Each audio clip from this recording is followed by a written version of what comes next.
नमस्कार दोस्तों, स्वागत है आपका स्टडी वाइज में। मैं अनीता।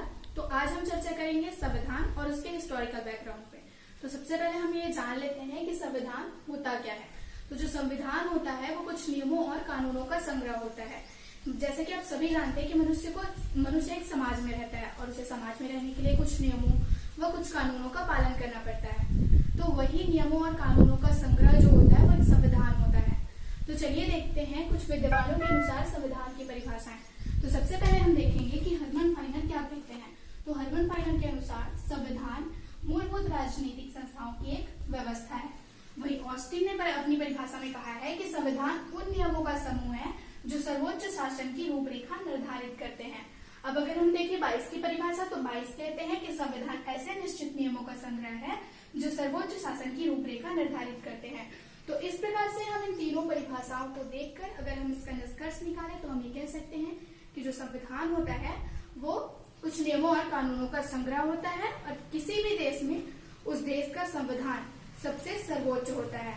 अगर हम बात करें भारत के संविधान की, तो भारत का संविधान पूरे विश्व में सबसे बड़ा लिखित संविधान है और इसी संविधान के द्वारा हमारे देश के नागरिकों को कुछ मौलिक अधिकार और मूल कर्तव्य प्राप्त हैं। तो चलिए अब देखते हैं कि संविधान का निर्माण कैसे हुआ। तो हम देखेंगे अब इसकी हिस्टोरिकल बैकग्राउंड और इसके हिस्टोरिकल बैकग्राउंड के अंतर्गत जो कंपनी रूल आते हैं उस पर हम चर्चा करेंगे। तो हिस्टोरिकल बैकग्राउंड, जैसा कि आप सभी जानते हैं कि अंग्रेज जो आए थे भारत में वो 16वीं शताब्दी में आए थे। 1600 के लगभग आसपास जो अंग्रेज थे वो भारत में व्यापार करने के उद्देश्य से आए थे। लेकिन धीरे धीरे उन्होंने पूरे भारत पर अपना शासन करना शुरू कर दिया।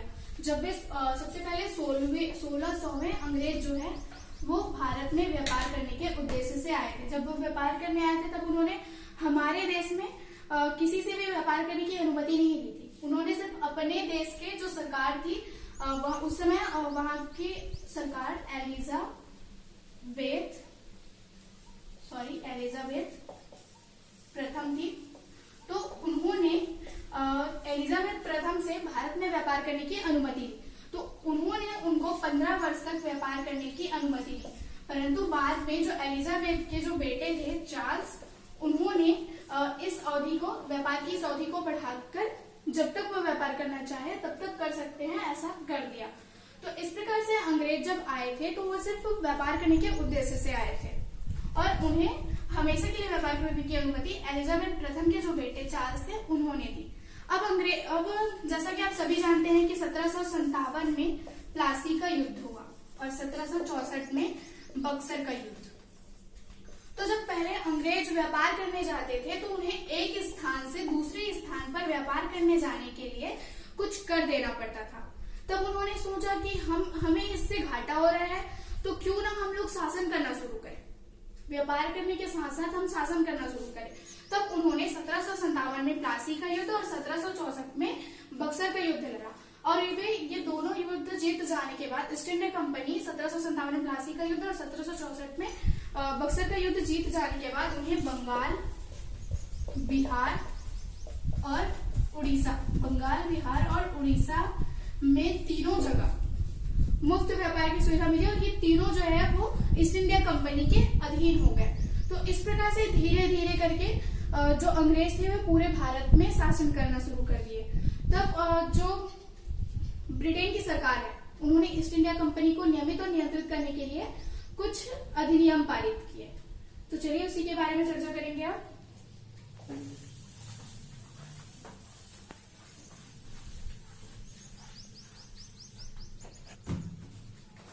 जो ब्रिटेन की सरकार है उन्होंने कंपनी के कार्यों को नियमित और नियंत्रित करने के लिए कुछ अधिनियम पारित किए जिसे कंपनी रूल्स के नाम से जाना जाता है। जिसमें सबसे पहले हम पढ़ेंगे 1773 का रेगुलेटिंग एक्ट। 1773 का रेगुलेटिंग एक्ट, रेगुलेट करना मतलब नियंत्रित करना। तो 1773 का जो रेगुलेटिंग एक्ट था वो कंपनी के कार्यों को नियमित और नियंत्रित करने के लिए लाया गया था और ये ब्रिटेन की सरकार के द्वारा उठाया गया पहला कदम था। तो चलिए देखते हैं कि 1773 के रेगुलेटिंग एक्ट की विशेषताएं कौन कौन सी है। तो पहली विशेषता इसकी ये है कि 1773 का जो रेगुलेटिंग एक्ट है जब वो आया ये जब वो पारित हुआ तो उस समय ब्रिटेन के जो प्रधानमंत्री थे वो नॉर्थ थे, उनका नाम नॉर्थ था। तो रेगुलेटिंग एक्ट को नॉर्थ इंडिया एक्ट के नाम से भी जाना जाता है। इसकी दूसरी विशेषता ये है कि जो उस समय बंगाल के जो गवर्नर थे उनके पद के नाम को चेंज करके बंगाल के गवर्नर जनरल उनको कहा जाने लगा। और जो मुंबई और उस समय बम्बई और जो मद्रास के गवर्नर थे वो बंगाल के गवर्नर जनरल के अधीन हो गए। तो इस प्रकार से 1773 के रेगुलेटिंग एक्ट में ये कुछ ऐसे परिवर्तन हुए जैसे बंगाल के गवर्नर के नाम को बदलकर बंगाल के गवर्नर जनरल कर दिया गया, और जो मुंबई और मद्रास के जो गवर्नर थे उनको बंगाल के गवर्नर जनरल के अधीन कर दिया गया। इसके अलावा 1774 में कलकत्ता में उच्चतम न्यायालय की स्थापना की गई, जिसमें से एक जो था वो मुख्य न्यायाधीश थे और बाकी जो 3 थे वो अन्य न्यायाधीश थे। एक परिवर्तन और हुआ इसमें बोर्ड ऑफ डायरेक्टर्स, कंपनी के कार्यों को नियंत्रित करने के लिए बोर्ड ऑफ डायरेक्टर्स की वो चुनाव किया गया, बोर्ड ऑफ डायरेक्टर्स नियुक्त किया गया। अब हम देखेंगे 1784 का पिट्स ऑफ इंडिया एक्ट। तो ये एक्ट जो पिट्स ऑफ इंडिया एक्ट है ये भी एक प्रकार का रेगुलेटिंग एक्ट ही था, लेकिन जब 1784 में ब्रिटेन का जो प्रधानमंत्री था उनका नाम पिट्स था, तो उनके नाम पे इस एक्ट को पिट्स ऑफ इंडिया एक्ट कहा गया। तो चलिए देखते हैं पिट्स ऑफ इंडिया एक्ट की विशेषताएं क्या क्या थी। तो ये जो पिट्स ऑफ इंडिया एक्ट था, तो इसके तहत सबसे पहले तो कंपनी के जो कार्य थे, राजनैतिक कार्य और व्यापारिक कार्य, उनको 2 भागों में अलग अलग बांट दिया गया। अब जो राजनैतिक कार्य थे उनकी देखरेख के लिए या उनके नियंत्रण के लिए एक कमेटी बनाई गई जिसे बोर्ड ऑफ कंट्रोलर कहा गया या बोर्ड ऑफ कंट्रोलर की नियुक्ति की गई। तो इस प्रकार से उस समय दोहरा शासन शुरू हो गया भारत में। बोर्ड ऑफ कंट्रोलर कंपनी के राजनीतिक कार्यों को देखता था और जो बोर्ड ऑफ डायरेक्टर था वो कंपनी के व्यापारिक कार्यों को नियंत्रित करता था। तो इस प्रकार से 1784 के जो पिट्स ऑफ इंडिया एक्ट थे उसकी 3 प्रमुख मुख्य विशेषताएं थी। जैसे कि पहला था उसमें बोर्ड ऑफ कंट्रोलर की नियुक्ति हुई जो कि कंपनी के राजनीतिक कार्यों को देखता था, और कंपनी के जो राजनीतिक और व्यापारिक कार्य थे उसको अलग अलग कर दिए गए। तो इस प्रकार से पिट्स ऑफ इंडिया एक्ट के तहत भारत में ईस्ट इंडिया कंपनी के कार्यों को अलग अलग बांट दिया गया और दोहरी प्रशासन की व्यवस्था शुरू हुई। अब हम देखेंगे 1833 का तीसरा कौन सा, 1833 का चार्टर एक्ट। 1833 का चार्टर एक्ट। तो ये जो 1833 का चार्टर एक्ट था वो भारत में केंद्रीकरण को बढ़ावा देने के लिए लाया गया था। तो चलिए देखते हैं इसकी विशेषताएं क्या क्या थी। तो 1833 का जो चार्टर एक्ट था उसके तहत बंगाल के जो गवर्नर जनरल थे, बंगाल के गवर्नर जनरल, उनको बंगाल के गवर्नर जनरल से भारत का गवर्नर जनरल बना दिया गया। ये रही इसकी पहली विशेषता। अब इसकी दूसरी विशेषता ये थी कि जो बंबई और मद्रास के गवर्नर थे उनकी विधायी शक्तियां पूरी तरीके से समाप्त कर दी गई। जो 1833 का चार्टर एक्ट था उसके तहत बंगाल के गवर्नर जनरल को भारत का गवर्नर जनरल बना दिया गया और जो बंबई और मद्रास के गवर्नर थे उनकी विधायी शक्तियां समाप्त कर दी गई। अब जो बंगाल के गवर्नर जनरल जो कि भारत के गवर्नर जनरल बन चुके थे उनको सारी विधायी शक्तियां प्राप्त हो गई। भारत के जो गवर्नर जनरल थे उनको सारी विधायी शक्तियां प्राप्त हो गई। अब उनको यह अधिकार था कि वे पूरे भारत के लिए कानून बना सकते थे। तो उनके द्वारा जो पहला कानून बनाया गया उनको कहा गया नियामक कानून और बाद में ये इसको अधिनियम कहा गया। इसी एक्ट को बाद में अधिनियम कहा गया। तो अब इनको पूरे भारत के लिए कानून बनाने की शक्ति प्राप्त हो गई थी।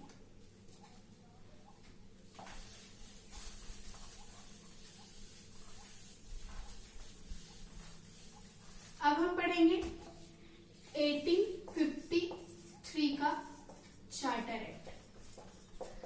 अब ये जो एक्ट था, अभी तक जो चार्टर एक्ट आया उसमें सबसे आखिरी का चार्टर एक्ट था। चार्टर का मतलब होता है कि भारत में कंपनी के कार्यों को नियंत्रित करना, ना कि भारत में कंपनी के द्वारा शासन करना। तो जो 1853 का चार्टर एक्ट आया था, जो कि ब्रिटेन की सरकार ने फिर से कंपनी के लिए भेजा था, तो 1853 का जो चार्टर एक्ट था उसके तहत सिविल सेवा के लिए खुली प्रतियोगिता का आयोजन किया गया। 1853 का जो चार्टर एक्ट था उसके तहत सिविल सेवा के लिए खुली प्रतियोगिता का आयोजन किया गया था और उसी समय एक मैकाले समिति का निर्माण किया गया था। मैकाले समिति का निर्माण किया गया था जो कि सिविल सेवा से संबंधित था। तो ये सबसे बड़ी विशेषता थी 1853 के चार्टर एक्ट की कि इस समय सिविल सेवा के लिए खुली प्रतियोगिता का आयोजन शुरू हुआ था और मैकाले समिति का निर्माण किया गया था जो कि सिविल सेवा से संबंधित था। और जो सिविल सेवा थी उसमें भारतीयों, जो सिविल सेवा के लिए खुली प्रतियोगिता थी तो उसमें भारतीयों को भी स्थान दिया गया, भारतीयों को भी स्थान दिया गया था। तो इस प्रकार से ये रहा 1853 का चार्टर एक्ट। इस पे एक चीज पे और जोर दिया गया, जो कंपनी थी उसके जो व्यापारिक गतिविधियां थी उसको समाप्त करने का प्रावधान इसमें रखा गया था ताकि वो केवल शासन कर सके। तो इस प्रकार से ये हमारा 1853 का चार्टर एक्ट खत्म होता है। अब आगे के एक्ट पे हम लोग चर्चा करेंगे नेक्स्ट वीडियोस पे, जिसमें हम लोग पूरे भारत सरकार अधिनियम के बारे में 1858 के भारत सरकार अधिनियम से लेकर पूरे 1947 भारत सरकार अधिनियम तक हम लोग चर्चा करेंगे। तो फिलहाल इस वीडियो में इतना ही, और प्लीज अगर आपको ये वीडियो पसंद आई हो तो मेरे चैनल को लाइक कीजिएगा, सब्सक्राइब कीजिएगा और बेल आइकन को दबाना ना भूलिएगा ताकि मेरे आने वाले वीडियोस की अपडेट आपको मिलती रहे।